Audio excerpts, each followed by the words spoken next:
ప్రశ్నించాలి ప్రభుత్వాన్ని ఇప్పుడు మేము గత 4 రోజుల నుంచి విద్యార్థి నాయకులు మేమందరం కూడా గౌతమ్, మహేష్, వినోద్, కౌశిక్ ఇంకా చాలామంది మిత్రులు కాలేజీలకి వెళ్తూ ఉన్నాం. విద్యార్థుల దగ్గరికి వెళ్ళి మీ ఫీజు రియంబర్స్మెంట్ బకాయిల కోసం మేము కొట్లాడుతూ ఉన్నాం. అసలు మీకు ప్రజాస్వామ్యంలో ఏ హక్కులు ఉన్నాయో మా దీక్షకు రండి, రాకపోండి. మనకంటూ ఏ హక్కులు ఉన్నాయో హక్కుల పక్షాన యువత విద్యార్థులు ప్రశ్నించాలి. లేకపోతే వ్యవస్థలు ఇదే విధంగా ఉంటాయని తెలియజేస్తూ ఉన్నాం. వాళ్ళకి ప్రజాస్వామ్యం గురించి, ప్రభుత్వాల గురించి చెప్తా ఉన్నాం. ఈ రోజున విద్యార్థులకు ఓట్లుండవు, విద్యార్థులు ప్రశ్నించలేరు అనే ఒకే ఒక్క విషయంతో ₹1, ₹2 కాదు, గత 5 సంవత్సరాల నుంచి పెండింగ్ ఉన్నాయి 11,000 కోట్ల రూపాయలు బకాయిలు ఈరోజు పెండింగ్గా ఉన్నాయి. ఆ 11,000 కోట్ల రూపాయలు డబ్బులు అడుగుతూ ఉంటే కొత్త జీవో తీసుకొచ్చి మభ్యపెట్టే విధానం రేవంత్ రెడ్డి గారు చేశారు. కొత్త జీవో మెయిన్ ఈ దీక్ష పెట్టడానికి పాత బకాయిలు ఇవ్వనని చెప్పిండు. 250 కోట్లు నెలకి ఇస్తా అంటే నెలకు 250 కోట్ల రూపాయలు ఇస్తే నువ్వు దిగిపోయే టైంకి 50% బకాయిలుగా నువ్వు చెల్లించలేవు. అది నీ చిత్తశుద్ధి అని అడుగుతా ఉన్నా. దాని గురించి మేము అడిగితే జీవో నెంబర్ 9 తీసుకొచ్చిండు. జీవో నెంబర్ 9 ప్రకారం ఇప్పటి వరకు మేనేజ్మెంట్ ఖాతాల్లో పడే ఫీజులు తీసుకొచ్చి విద్యార్థుల ఖాతాల్లో వేస్తారంట. మేనేజ్మెంట్ ఖాతాలో వాళ్ళు బలవంతులయ్యండి, వాళ్ళు కోర్టులకు వెళ్ళి మిమ్మల్ని అడిగితేనే మీరు డబ్బులు వేయలేదు. విద్యార్థుల ఖాతాల్లో ఎప్పుడు వేస్తారు డబ్బులు? ఫస్ట్ సెమ్లో వేస్తారా, సెకండ్ సెమ్లో వేస్తారా, ఫస్ట్ ఇయర్లోనే వేస్తారా? ఫస్ట్ ఇయర్ స్టూడెంట్కి 4వ సంవత్సరంలో ఉంటే ఈ రోజుకి విద్యార్థులకు బకాయిలు రాలేదు. ఇదే అలసిగా తీసుకుని మేనేజ్మెంట్లు మీ అకౌంట్లో పడతాయి కదా డబ్బులు, ఈ సంవత్సరం నుంచి మీరు ఎప్పుడే కట్టనని అడుగుతున్నాయి. 1,50,000, 1,70,000 ఫీజులు ఉన్నాయి కాలేజీలలో. పేద మధ్యతరగతి కుటుంబాలు చేతగాకే ఫీజు రియంబర్స్మెంట్ పథకం మీద అప్లై చేసుకుంటే ఫస్ట్ నెలలో 1,50,000 పేరెంట్స్ని కట్టమంటే ఎక్కడ తెచ్చి కడతారంటున్నా. ఇది అన్యాయం కాదని అడుగుతా ఉన్నా. బకాయిలు చెల్లించడం చేత కాదు. జీవో నెంబర్ కొత్తదని 9 నాటకాలు ఆడుతూ ఉన్నాం.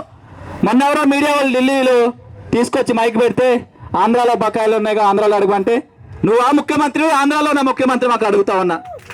నువ్వు ముఖ్యమంత్రి కాబట్టి నేను తెలంగాణ పౌరుడిగా, తెలంగాణ విద్యార్థి నాయకుడిగా, తెలంగాణ జనసేనగా నిన్ను అడుగుతాం. ఆంధ్రాలో ప్రతిపక్ష పార్టీలు ప్రజాపక్షాలు ఏమైనా ఉంటే అక్కడ నొప్పి ఉంటే అక్కడ అడుక్కుంటాయి. నేను తెలంగాణ జనసేనగా నిన్నే అడుగుతా. నువ్వు నాకు సమాధానం చెప్పడం పోయి ఆడలేక మధ్యలో ధర అంటారు చూసినా, నాకు చేత కాదు, నాకు చేత కాదు అని వేరే వాళ్ళతో పోల్చుకుంటుండు. ఈ రోజుకి ప్రభుత్వ పాఠశాలలో సరైన మౌలిక వసతులు లేవు. నేను అదే ఉస్మానియా విశ్వవిద్యాలయంలో చదువుకున్నా. ఉస్మానియా యూనివర్సిటీలో ఈయనొచ్చి గొప్ప మాటలు చెప్తారు. 20% టీచింగ్, నాన్ టీచింగ్ స్టాఫ్ ఉన్నారు. అంటే 100 మంది ప్రొఫెసర్లు కావాలంటే 20 మంది ఉన్నారు. నాన్ టీచింగ్ స్టాఫ్ లేరు. ప్రభుత్వ కళాశాలలో చదువుకోవడానికి కాక సరైన వసతులు ఉండవు, సరైన విద్యా ప్రమాణాలు ఉండవు. అక్కడ మాకు అన్యాయం జరుగుతుందనే ఇలా ప్రైవేట్ కాలేజీలు చదువుకుంటే అక్కడ ఇబ్బంది. సర్టిఫికెట్లు ఇవ్వరు, సర్టిఫికెట్ లేకపోతే ఉద్యోగాలు పోతున్నాయి. ఈ దేశ భవిష్యత్తు విద్యార్థులు, ఈ దేశ భవిష్యత్తు గురించి నువ్వు ఆలోచిస్తున్నావు అంటే నువ్వు జడ్పీటీసీ నుంచి సీఎం అవటం గొప్ప విషయం కాదు. నీకు ఇచ్చిన అధికారాలు ప్రజల కోసం వినియోగించట్లేదు, అది దారుణమైన విషయం. గొప్పగా ఫ్లెక్సీలు పెట్టించుకుంటూ జడ్పీటీసీ నుంచి ముఖ్యమంత్రి అని చేతగాని ముఖ్యమంత్రి రేవంత్ రెడ్డి నీ పరిపాలనలో ఎవరు హ్యాపీగా ఉన్నారు? రైతులు హ్యాపీగా ఉన్నారా? ఎవరైనా హ్యాపీగా ఉన్న విద్యార్థులు హ్యాపీగానే ఉన్నారా? నువ్వు ముఖ్యమంత్రి అయితే అయినా గొప్ప విషయమో నీకు ఇండివిజువల్గా. నువ్వు మా విషయంలో చేతగాని ముఖ్యమంత్రివి, విద్యార్థుల విషయంలో చేతగాని ముఖ్యమంత్రివి, నిరుద్యోగుల విషయంలో చేతగాని ముఖ్యమంత్రివి. మా నిరుద్యోగులు విద్యార్థులు రెచ్చగొట్టి గద్దెనెక్కి సిగ్గులో కొనమన్నా బీటెక్ విద్యార్థులకి స్కిల్స్ లేవు, ఫామ్లు ఫిలప్ చేయడం చేత కావట్లేదంటే ఏం చేస్తున్నావు మరి? నువ్వు విద్యా ప్రమాణాలు పెంచాల్సిన ముఖ్యమంత్రి రేవంత్ రెడ్డి బీటెక్ వాళ్ళకి ఫామ్స్ ఫిలప్ చేయడం చేత కావట్లేదంటే విద్యార్థుల వైఫల్యమా, విద్యా వ్యవస్థ వైఫల్యమా, లేకపోతే ప్రభుత్వాల వైఫల్యాన్ని అడుగుతా ఉన్నా. నీ ప్రభుత్వ వైఫల్యం కాదా? నీ రాష్ట్రంలో విద్యార్థులకు విద్యా ప్రమాణాలు లేవట్టు ముఖ్యమంత్రి రేవంత్ రెడ్డి వైఫల్యం కాదని అడుగుతా ఉన్నా.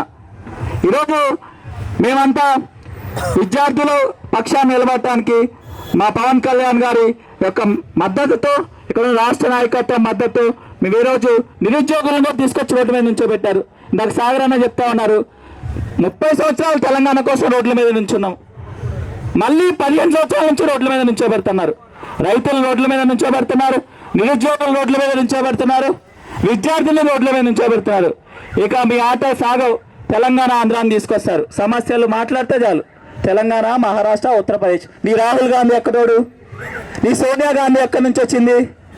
మేము మాట్లాడగలం, ఇంకొకళ్ళు వస్తారు, ఆమె కవిత గారు వస్తారు, నువ్వు తెలంగాణవాదివి, నువ్వు తెలంగాణవాది మాట్లాడు. నీకే హక్కు ఉందని బీసీ వాదం గురించి మాట్లాడుతున్నావు? నీకే హక్కు ఉందని బీసీ వాదం గురించి? ఇవన్నీ రాజకీయాలు మాట్లాడితే చాలా ఉంటాయి, వాటన్నిటితో మాకు సంబంధం లేదు.